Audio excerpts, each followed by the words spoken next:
సైంధవుడికి తండ్రి ఉన్నాడు, వృద్ధక్షత్రుడు ఆయన పేరు.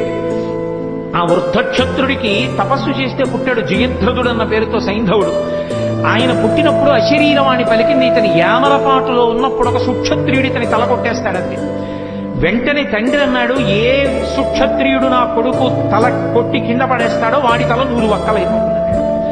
ఎవడు తల కొట్టేస్తాడో, తల కొట్టి కింద పడేస్తాడో వాడి తల 100 వక్కలవుతుంది అన్నాడు. బావా, నీకు తెలియదు, వాళ్ళ తండ్రి శాపం ఉంది, ఆ తల కింద పడిపోతే నీ తల 100 వక్కలైపోతుంది, అందుకు నా తల కింద పడకుండా బంతులాడన్నాడు. ఓ పక్క యుద్ధం చేస్తూ ఓ పక్క బాణం వేస్తూ సైంధవుడి తల కింద పడకుండా పైన బంతులాడాడు. బావా, ఇటు యుద్ధం కష్టంగా ఉంది, పాశుపతాస్త్రం వేసి దీన్ని ఎక్కడో హిమాలయ పర్వతాల అవతల ఉన్నటువంటి ఆ సమంతక పంచకం దగ్గర కూర్చుని అసలు సంధ్య వేడవుతోందని సంధ్యావందనానికి కూర్చున్నాడు వృద్ధక్షత్రుడు. ధ్యానంలో ఉన్నాడు. ఆయన చేతుల్లో పడేటట్టు కొట్టు, వాళ్ళ తండ్రి చేతుల్లోనే పడుతుంది తలకాయ. తిన్నగా